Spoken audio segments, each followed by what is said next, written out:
Bonjour et bienvenue pour notre premier très gros road trip sur le repère des motards. Nous sommes en effet aujourd'hui le premier jour, c'est le premier jour de notre road trip de 60 jours à travers les 13 colonies américaines. Et ici, bienvenue à New York puisque c'est notre point d'attache. On est ici sur la 39e rue, on a atterri hier soir, enfin plus précisément vers minuit et demi.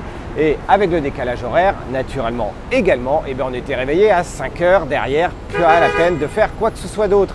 Les journées vont commencer à être très chargées, mais d'un autre côté, on va être aussi un petit peu plus light, puisqu'on ne prend la moto qu'en fin de semaine. Et d'ici là, c'est marche à pied, c'est taxi, c'est bus, vélo, à travers toute la ville. Il est tôt le matin, on a faim, c'est le petit-déj et le dîner, il date d'il y a un peu plus de 12 heures.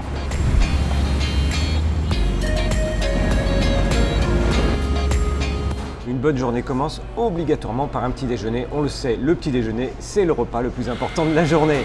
Alors naturellement, on sort de l'hôtel, on tombe sur quoi? Sur un Starbucks Coffee. Donc oui, il y a des Starbucks Coffee à tous les coins de rue. Ça, c'est la solution de facilité aux États-Unis.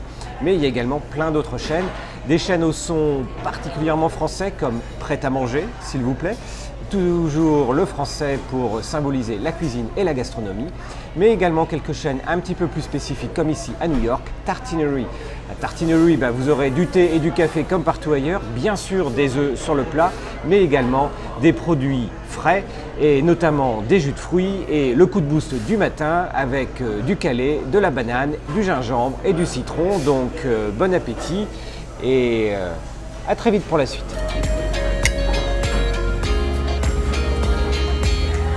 36 $, tout simplement, auquel bien sûr il faut ajouter les taxes, plus le tips. Et là, ce qui est bien sur les tips aux États-Unis, c'est qu'en fait, ils vous le précalculent, donc 15%, 20 ou 25% de tips si vous souhaitez, ce qui peut amener l'addition du petit déjeuner à 45 $. Autant dire qu'on ne va pas faire ça tous les jours.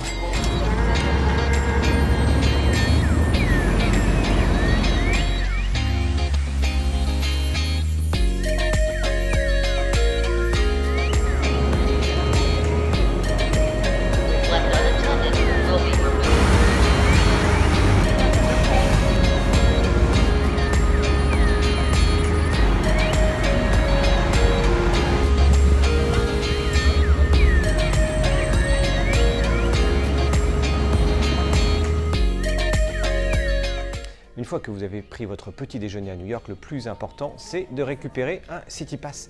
126 $, mais qui vous donne le droit d'accéder à 6 grands monuments, dont la Statue de la Liberté ou le fameux Met, à choisir en fait parmi une liste de 8 à 10 monuments à New York. Donc un point essentiel et vraiment le point de départ pour votre city trip.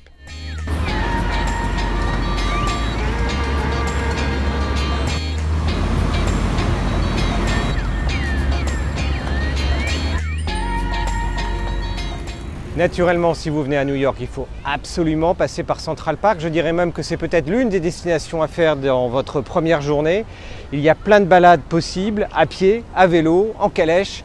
Bref, c'est l'endroit idéal pour se détendre et c'est également le vrai poumon de New York afin que tous les New-Yorkais puissent ici en profiter, non seulement pour faire du vélo de façon un petit peu plus sportive, mais du footing tous les jours. Et autant on sent ici en été une vraie moiteur qui est vraiment quasi étouffante dans la journée, ce parc offre réellement un poumon d'oxygène et un petit peu de fraîcheur, réellement la bienvenue et pas uniquement à cause des jets d'eau et des différents arrosages qu'il y a lieu un peu partout.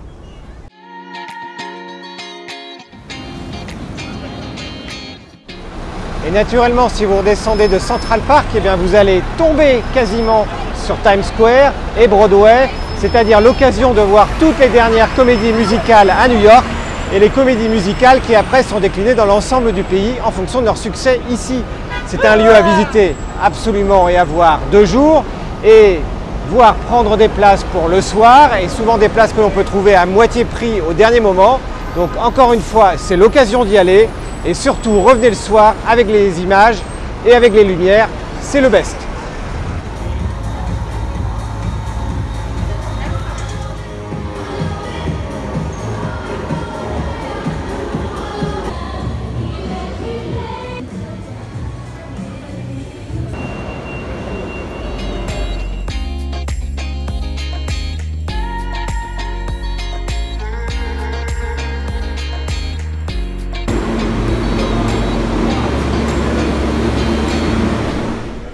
ben voilà, on était du côté de Central Park, on est redescendu en utilisant cette fois-ci le métro. Métro qui nous amène directement dans la partie basse de Manhattan avec Little Italy et surtout le quartier chinois. Donc quartier chinois où du coup on peut manger moins cher que pour le petit déjeuner, puisque là ici on se trouve avec un plat complet pour 7 $, rien à voir avec le petit déjeuner gargantuesque de ce matin qui était hors de prix.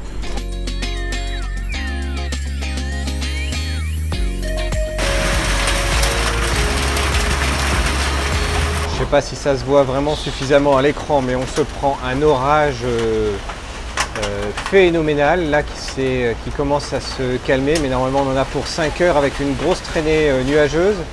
Et autant dire que quand c'est tombé au départ, il vaut mieux pas être en moto en dessous.